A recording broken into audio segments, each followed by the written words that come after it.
Bismillahirrahmanirrahim. Assalamualaikum warahmatullahi wabarakatuh.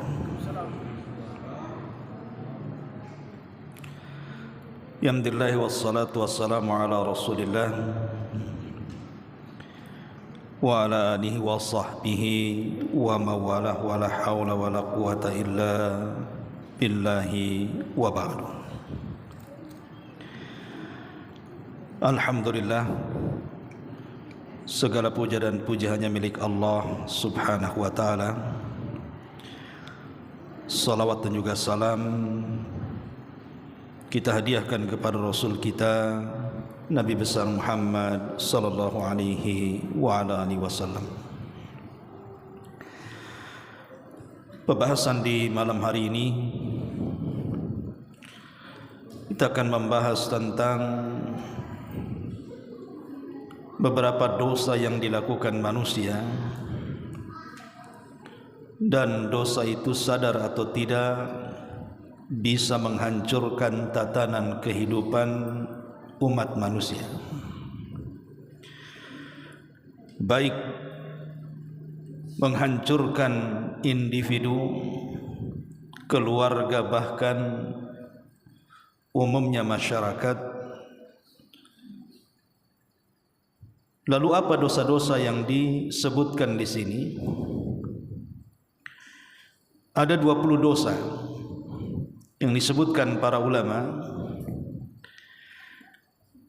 Maka kita akan membahas secara singkat tetapi tidak mengurangi isi dan kandungan pembahasan di dalamnya. Yang pertama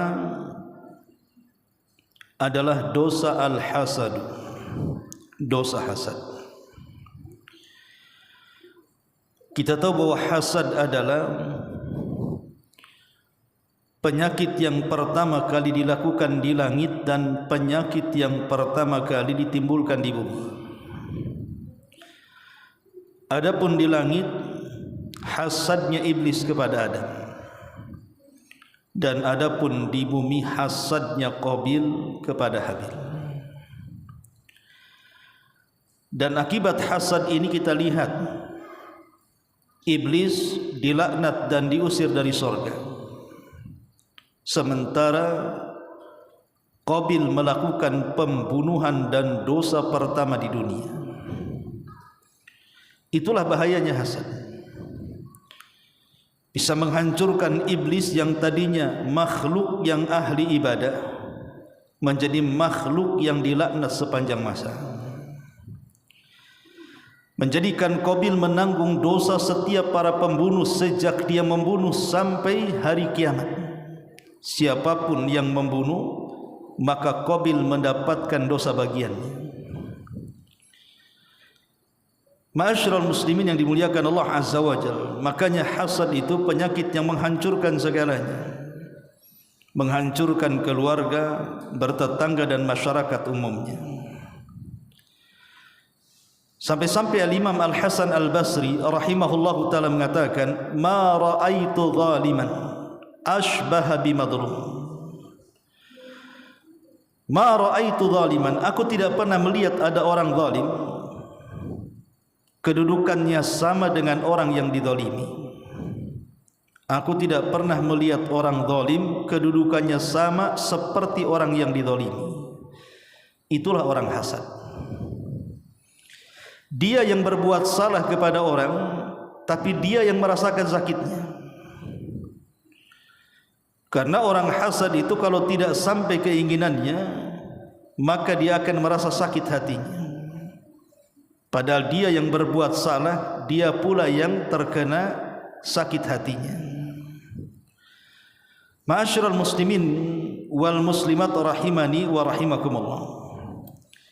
Nabi mengatakan, iyyakum wal hasada, fa innal hasada ya'kulul hasanat kama ta'kulun narul hatab. Hati-hati kalian jangan hasad, karena sesungguhnya hasad itu bisa memakan kebaikan sebagaimana api bisa membakar kayu bakar dengan cepat. Artinya hasad itu mudah menghabiskan kebaikan yang sudah kita lakukan. Ini yang pertama. Kemudian yang kedua, al-bukhlu, kebakhilan. Al-Imam Ibnul Qayyim rahimahullahu ta'ala mengatakan, bakhil itu tidak mesti dalam harta. Ada orang fakir yang berhajat kepada bantuan kita, tidak mau membantunya. Bukan hanya sebatas itu bakhil itu. Tetapi bakhil itu banyak macamnya. Dan di antara manusia yang paling bakhil di dunia, pertama adalah bakhil dengan ilmu. Dia tidak mau menyampaikan kebenaran. Yang kedua, bakhil untuk memuji Allah. Tidak mau memuji Allah Subhanahu wa taala dengan menyebutkan nama-namanya yang indah dan sifat-sifatnya yang mulia. Kemudian yang ketiga, bakhil untuk tidak bersalawat kepada Nabi sallallahu alaihi wasallam. Sampai-sampai Rasul mengatakan, al-bakhilu, orang yang bakhil itu, alladzi man dzukirtu indahu falam yusalli alayya. Orang yang bakhil, kata Rasul, adalah orang yang namaku disebut di situ, tapi dia tidak pernah bersalawat kepadaku. Jadi orang yang meninggalkan salawat adalah sebakhil-bakhilnya orang bakhil. Kemudian yang keempat, bakhil tidak mau mengucapkan salam. Bakhil tidak mau mengucapkan salam. Dan itu disebutkan di dalam hadis Nabi sallallahu alaihi wasallam tentang orang yang bakhil adalah orang yang tidak mau mengucapkan salam. Ma'asyiral muslimat yang dimuliakan Allah Azza wa Jalla, dan bakhil ini umumnya kalau disebut bakhil artinya menahan harta untuk tidak membantu orang. Itu umumnya kalimat bakhil di situ. Dan bakhil ini membahayakan karena menghilangkan kesempatan untuk meraih pahala sebanyak-banyaknya dengan sedekah. Ketika datang bakhil, hilang sedekah. Dan akan banyak kehancuran di masyarakat. Akan banyak kejahatan yang muncul dari orang-orang fakir dan miskin. Karena ketika perut lapar, kemudian tidak ada makanan yang dimakan, pasti mereka akan membuat kriminal. Siapa yang disalahkan? Yang disalahkan adalah orang-orang kaya yang mereka tidak bersedekah, membantu orang-orang itu untuk mengisi perut dan makanannya. Ma'asyiral muslimin wal muslimat rahimani wa rahimakumullah. Kemudian yang ketiga, adamu thiqati billahi azza wa jalla. Tidak adanya keyakinan kepada Allah Subhanahu wa taala. Tidak mempercayai Allah Subhanahu wa taala. Percaya dengan Allah Subhanahu wa taala adalah sifat para wali. Makanya Yahya bin Mu'ad mengatakan, "Thalathu khisalin min sifatil awliya." Ada 3 sifat yang menempel kepada wali-wali Allah Subhanahu wa taala. Pertama, as-thiqatu billahi fi kulli syai'. Yakin dengan Allah atas segala sesuatu. Wal ghina bihi an kulli syai'. Merasa cukup dengan sesuatu dan tidak berhajat kepada manusia. Dan yang ketiga, warruju ilaihi min kulli syai'. Dan dia kembali merasa bersalah apabila dia melakukan hal-hal yang salah akan segala sesuatu. Nah, di sini disebutkan bahwa di antara sifat-sifat wali adalah as-thiqatu billah, yakin dengan Allah. Tapi betapa banyak di antara kita yang tidak yakin dengan Allah. Seperti orang yang berdoa tidak dikabul-kabulkan oleh Allah, dia pun akhirnya tidak yakin dengan Allah. Kemudian merasa istijal dan mengatakan, aku sudah banyak berdoa tapi tidak dikabul-kabulkan. Atau orang yang kurang tawakal dengan Allah, sehingga ketika dia kurang sandarannya dengan Allah Subhanahu wa taala, segala sesuatu akhirnya disalahkannya. Kenapa nasib sial ini menimpa diriku? Kenapa tidak menimpa orang? Kenapa asih saya yang sakit, orang tidak? Kenapa asih saya yang gulung tikar, kenapa orang tidak? Tidak yakin dengan Allah, tidak yakin dengan pemberian Allah Subhanahu wa taala. Akhirnya menyalahkan Allah Subhanahu wa taala padahal sadar ataupun tidak Allah sudah banyak memberikan nikmat kepada dia. Maka ini bahaya orang yang tidak yakin dengan Allah Subhanahu wa taala, karena dia akan meragukan apapun yang telah Allah anugerahkan kepadanya. Kemudian yang ketiga, yang keempat adalah kesedihan yang mendalam, al-haznu asyadid, kesedihan yang mendalam. Orang bersedih karena musibah itu sebenarnya tidak salah. Nabi SAW pernah bersedih ketika kematian putranya Ibrahim, karena di usia tuanya mendekati ajalnya. Satu-satunya yang membahagiakan Nabi SAW adalah kelahiran seorang putra laki-laki dari Maria Kiptia budaknya. Karena anak laki-laki di zaman jahiliyah sendiri adalah anak kebanggaan. Bahkan anak wanita itu dianggap anak hina, sehingga sebagian mereka menguburkan hidup-hidup. Jadi kalau punya anak laki-laki itu kebanggaan. Lah Nabi SAW di usia senjanya tiba-tiba dianugerahkan anak laki-laki dari Maria Kiptia dan diberi nama Ibrahim. Tetapi sayang, di usia 1 tahun 8 bulan Ibrahim pun sakit yang mengakibatkan kematiannya. Pupuslah harapan Nabi SAW punya keturunan laki-laki yang hidup sampai dewasa. Makanya saat menguburkan Ibrahim, Rasul sedih sehingga dia menangis sampai 3 hari. Kemudian Abdurrahman ibn Auf meriwayatkan sebuah hadis ketika dia datang kepada Nabi SAW dan mengatakan, "Ya Rasulullah, wahai Rasul, kenapa engkau menangis? Bukankah kau yang melarang tidak boleh menangis karena kematian?" Maksudnya yang dikehendaki Abdurrahman bin Auf adalah an-niyaha, meratap. Tapi Nabi SAW mengatakan, "Ya bena Aufin, innaha rahmatun." Ini bukan ratapan, ini adalah air mata rahmat. Kemudian dia mengatakan, "Ya ibna Auf, innal aina la tadma wa innal qalba la tahzan wa inna bi firakika ya Ibrahim la mahzun." Wahai ibna Auf, sesungguhnya mata ini bisa mengeluarkan air mata, sesungguhnya hati ini bisa bersedih, dan sesungguhnya perpisahan aku dengan Ibrahim sangat menyesakkan dada. Tetapi aku tidak pernah mengeluarkan kata-kata kecuali yang Allah ridhai. Artinya sedih itu tidak ada masalah. Tapi yang dimaksud sedih ini sampai kepada tingkat putus asa. Jadi sedihnya itu sampai kepada tingkat putus asa. Seperti umpamanya sedih karena kehilangan orang yang dicintainya. Mungkin kehilangan istri yang dicintainya, kehilangan anak yang dicintainya, atau mendapatkan kabar yang tidak sedap, ataupun karena ketakutan yang luar biasa, atau karena ada tekanan, atau karena ada perasaan mungkin habis cerai dan begitu seterusnya, timbul kesedihan.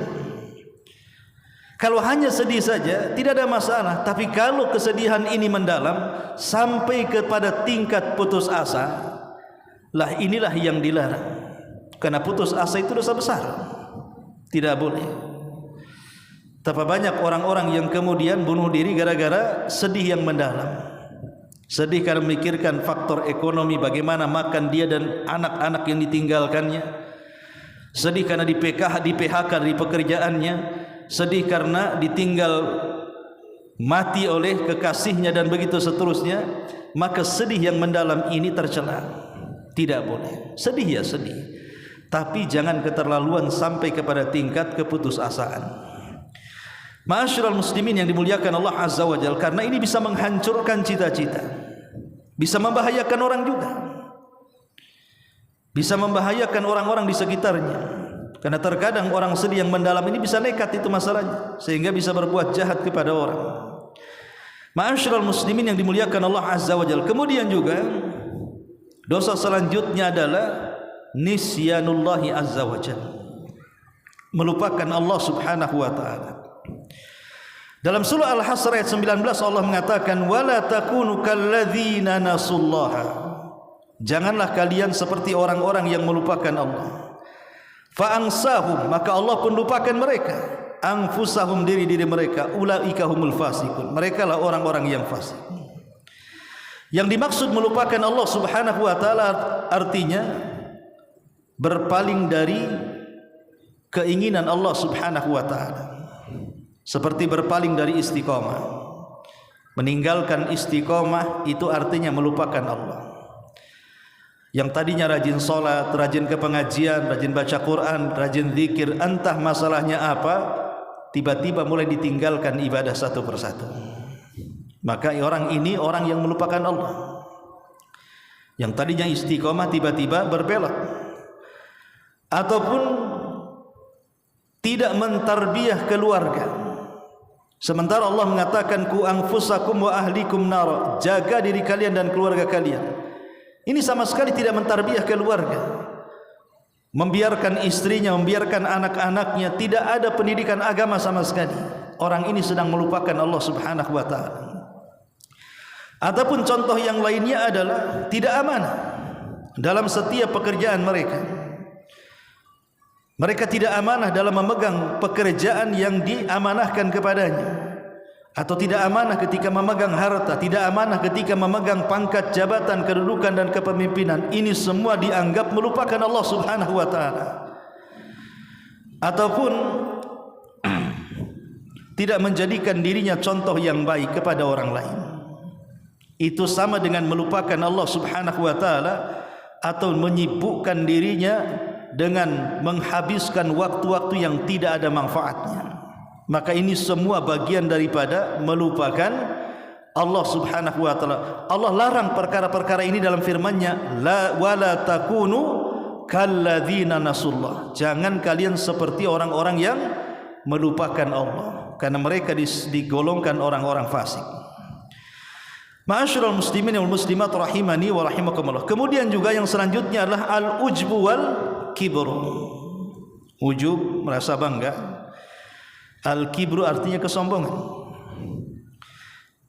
Abdullah bin Mas'ud radhiyallahu anhu mengatakan, al-halaku fi tsnataini. Orang itu bisa hancur karena dua perkara. Kata Abdullah bin Mas'ud, kenapa orang itu bisa binasa, bisa hancur? Itu dikarenakan dua perkara. Pertama, al-qunut, putus asa dari rahmat Allah. Dan yang kedua, al-ujbu, ujub.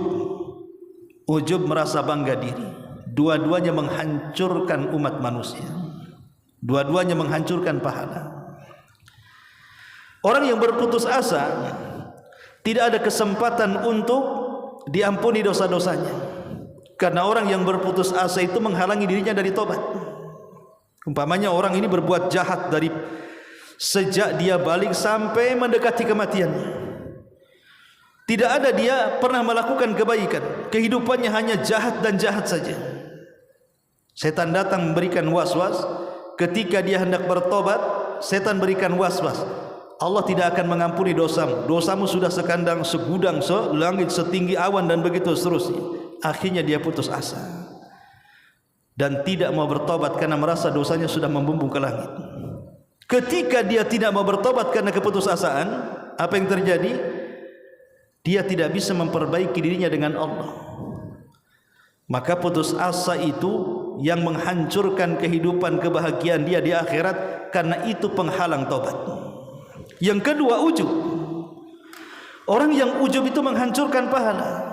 Makanya ada istilah, seandainya ada orang yang berbuat maksiat sepanjang hayatnya, kemudian dia ingin bertobat dan menangis kepada Allah, jauh lebih baik dibandingkan orang yang sejak awal kelahirannya sampai mendekati kematiannya beramal soleh, tapi sayang dia membanggakan amalannya. Jadi orang yang menangis karena takut kepada Allah akan dosanya jauh lebih baik dibandingkan orang yang berbangga dengan seluruh amal kebaikannya. Ujub ini menghancurkan diri sendiri. Termasuk juga sombong. Sombong adalah penyakit syaitan. Penyakit syaitan yang mengatakan di hadapan Adam, ana khairun minhu, saya lebih baik dibandingkan dia. Makanya kata para ulama, kalimat ananiyah, kalimat akuisme, sayaisme, saya, itu alamat kibar, kesombongan. Karena kalimat itu diucapkan yang mengawalinya adalah iblis. Saya lebih baik. Maka kalau ada orang yang membanggakan dengan kalimat saya, kalimat ana, kalimat aku, kalimat gue dan begitu seterusnya, ini alamat kesombongan. Kalau tidak karena saya, kalau bukan karena saya, tahukah saya? Dia tidak tahu siapa saya dan begitu seterusnya. Kalau sedikit saya, ini sesungguhnya penyakit iblis. Karena iblis sombong itu diawali dengan kalimat ana, saya. Ya. Maka ananiyah ini payah dalam Islam, tidak boleh, karena itu pemicu kesombongan. Ma'asyiral muslimin wal muslimat rahimakumullah. Kemudian yang selanjutnya adalah menyia-nyiakan waktu, tidak memanfaatkan waktu dengan baik. Kenapa Al-Quran terutama dalam juz amma itu banyak bersumpah dengan waktu? Wadduha wal asri wal fajri wal laili wan nahari, dan banyak lagi ayat-ayat yang menunjukkan sumpah Allah dengan waktu. Karena waktu itu memiliki kedudukan tersendiri di hadapan Allah Subhanahu wa taala, dan manusia akan berjalan dengan waktu. Makanya Nabi SAW sampai mengatakan ni'matani maghbunun fihi makatsiru minan nasi as-sihhatu wal faragh. Dua nikmat yang kebanyakan manusia melalaikannya.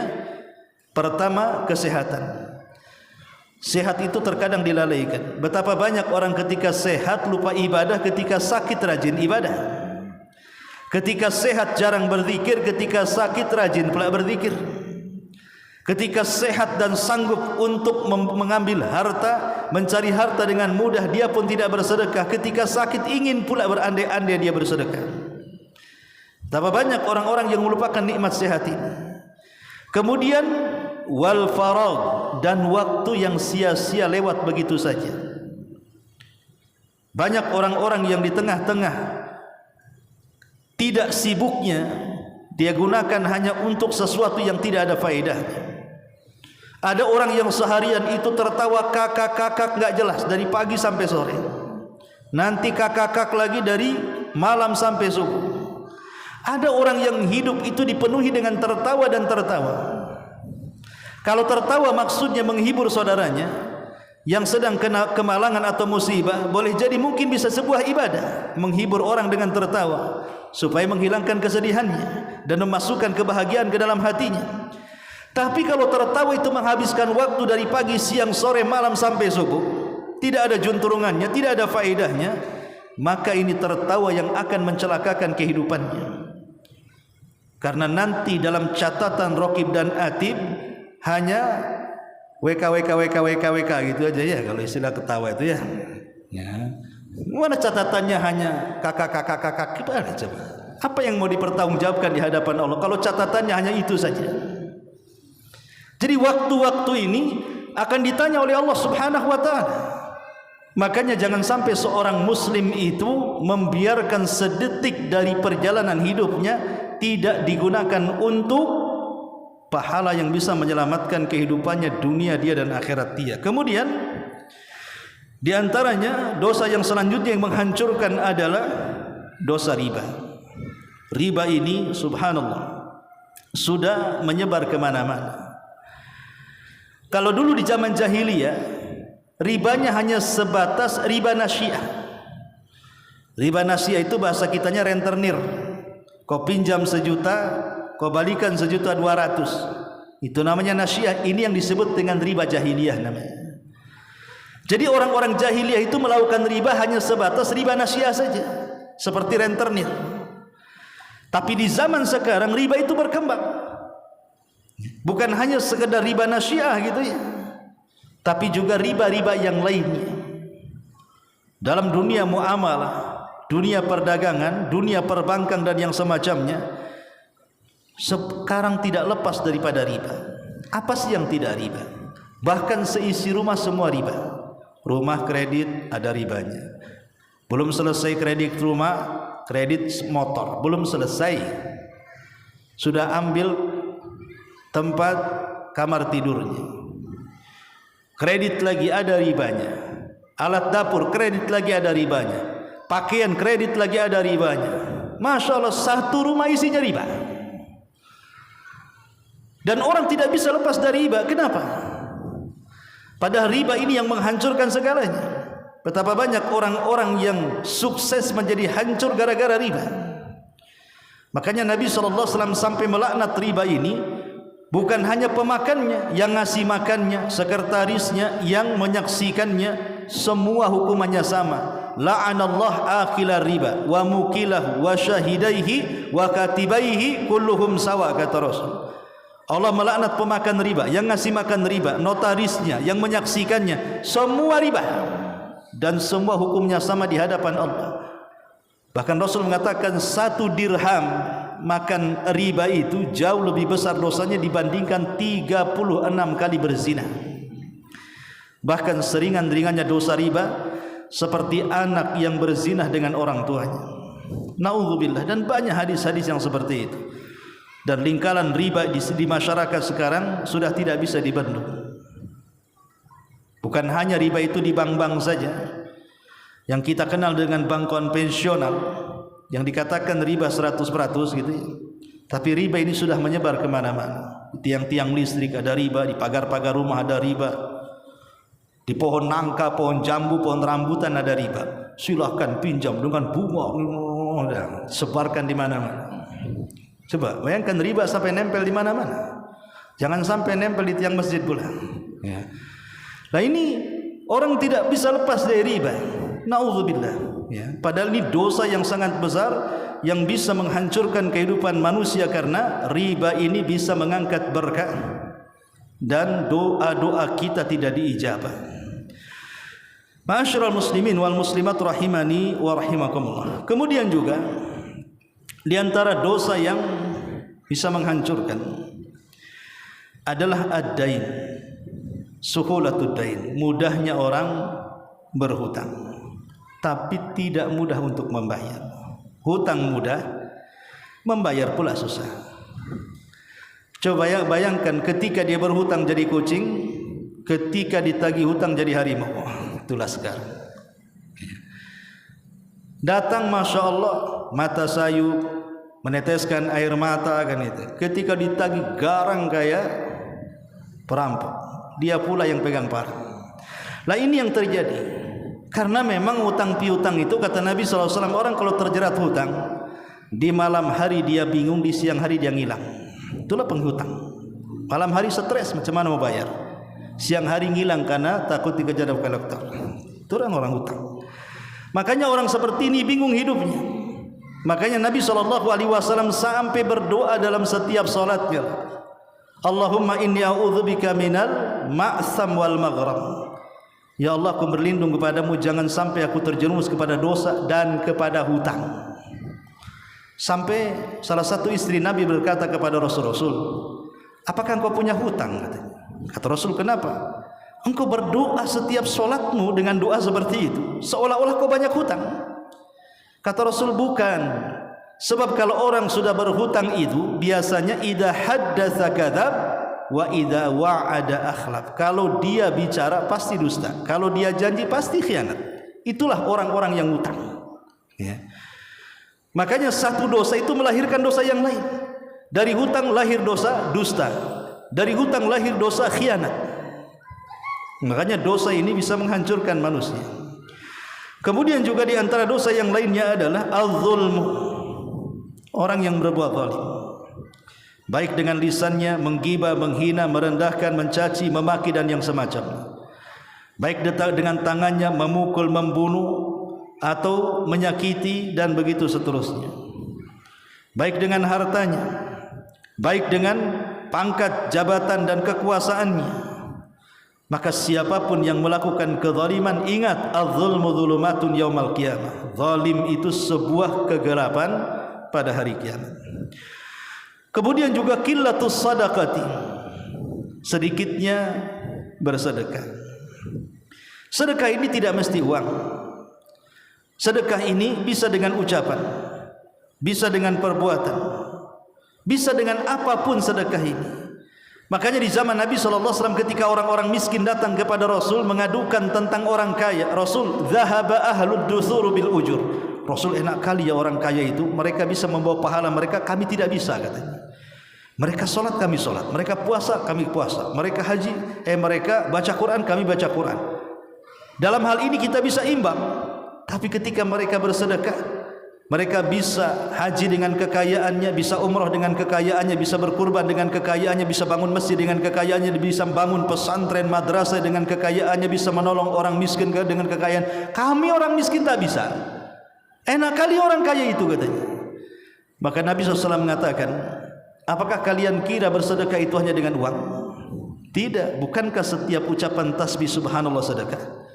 Bukankah setiap tasbih alhamdulillah, setiap tahmid alhamdulillah sedekah? Bukankah setiap takbir Allahu Akbar sedekah? Bukankah setiap tahlil la ilaha illallah sedekah? Bukankah al-amru bil ma'ruf wan nahyu anil munkar sedekah? Bukankah al-kalimatut thayyibah, kalimat yang indah santun sedekah? Bukankah setiap orang yang menggauli pasangannya pun dianggap sedekah? Jadi sedekah ini macam-macam, ya.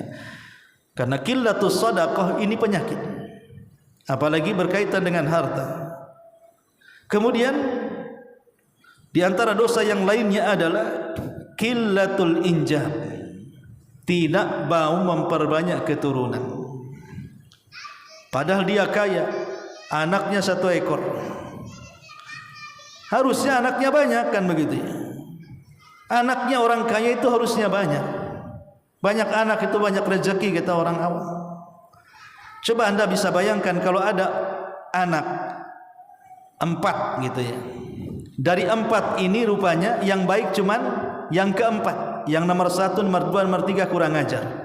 Nomor 4 pula dia baik kepada orang tuanya. Itu punya anak 4 itu. Yang 3 jahat, yang 1 pula yang baik. Ada kesempatan dari keempat-empatnya ada yang baik, atau 5 atau 6. Adalah kesempatan dari 1, 2 dari anak kita itu ada yang baik. Kalau setunggal anaknya, kalau dia jahat, macam mana dia mau memperbaikinya?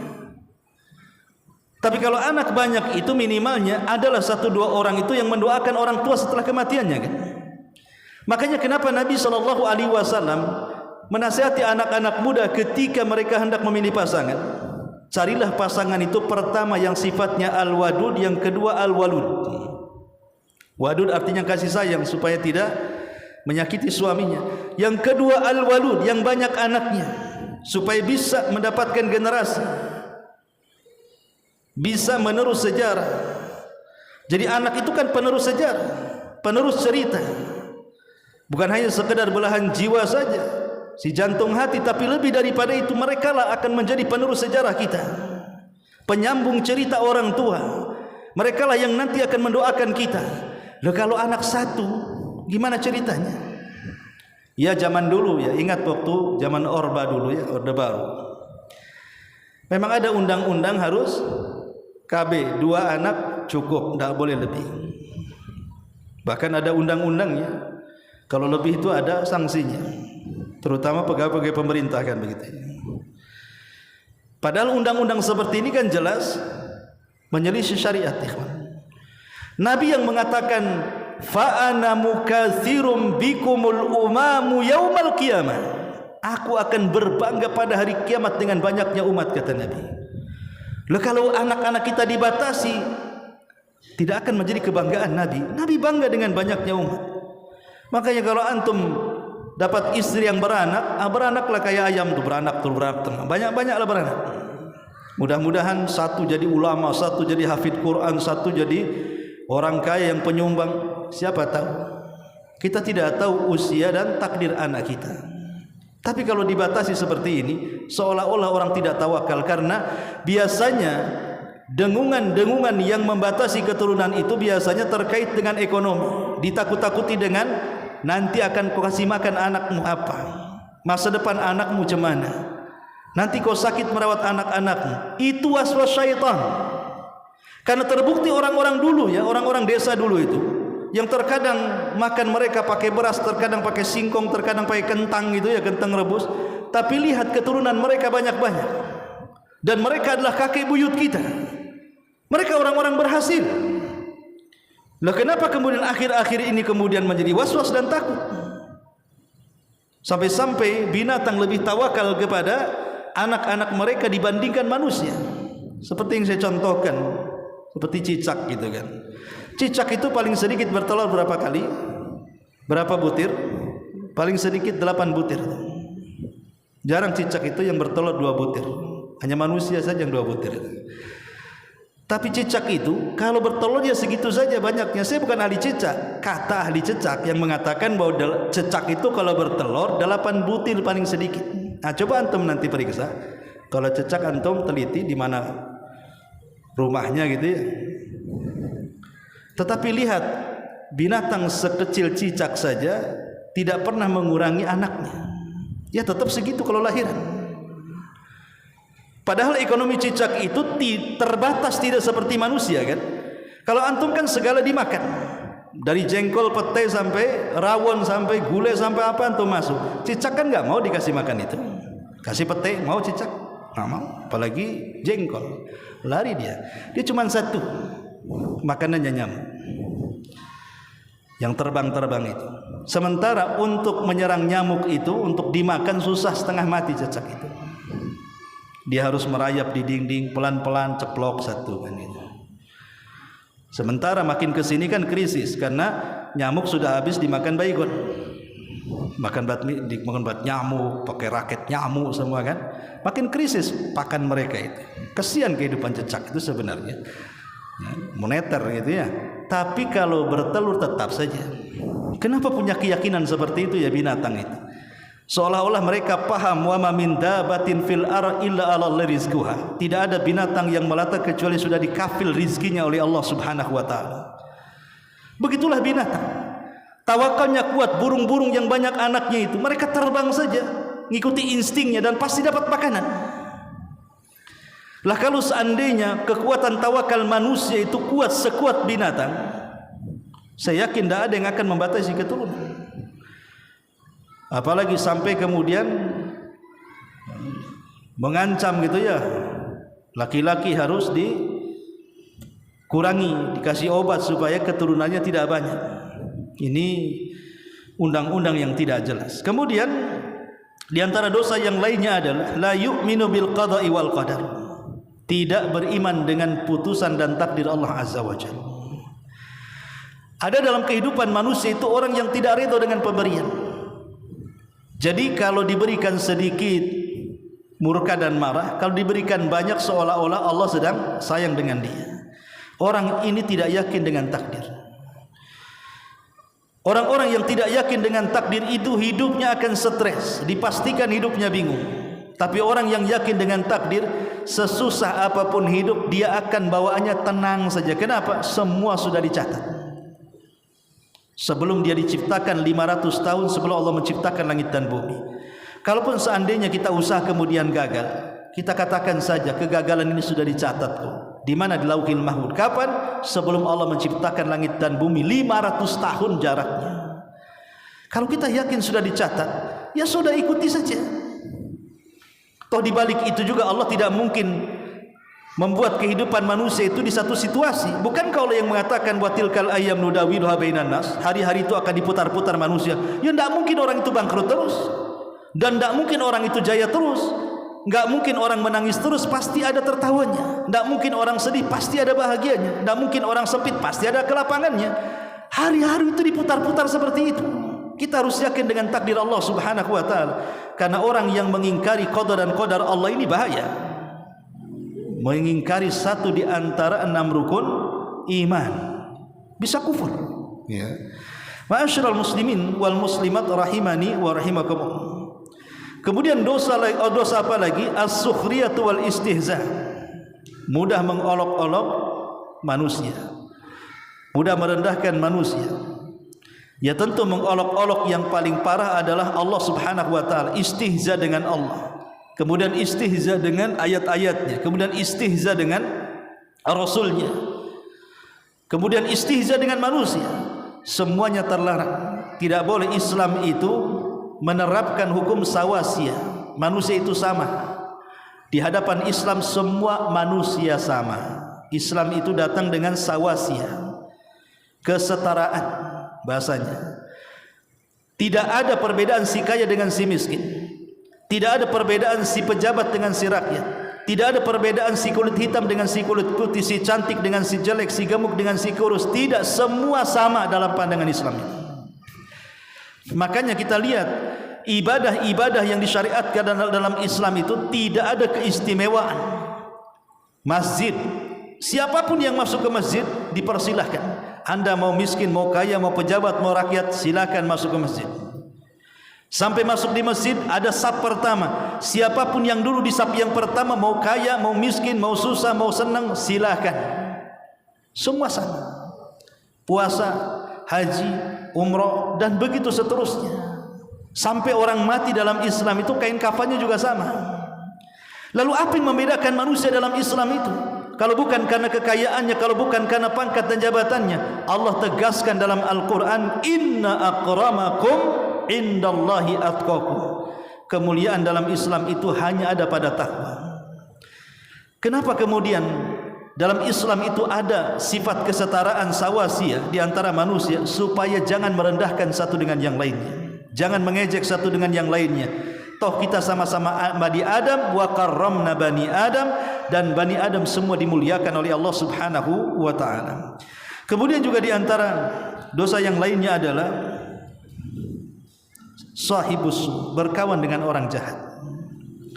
Ada istilah para ulama, orang kalau berkawan 40 hari dengan orang jahat, dipastikan dia jahat. Sama dengan orang berkawan 40 hari dengan orang baik, dipastikan dia baik. Karena biasanya as-sahibus sahib, kawan itu mudah narik ke positif ataupun ke negatif. Kemudian secara singkat di sana ada zina, di sana ada sariqah. Sariqah itu mencuri, korupsi dan yang semacamnya. Di sana ada uququl walidain, durhaka dengan orang tua. Bahkan yang lebih parah dari itu semua yang kita jelaskan, di sana ada tarkul wajibat, meninggalkan kewajiban, seperti meninggalkan salat, puasa Ramadan, zakat ataupun haji. Bahkan yang lebih parah, terjerumusnya kepada kesyirikan dan bid'ah.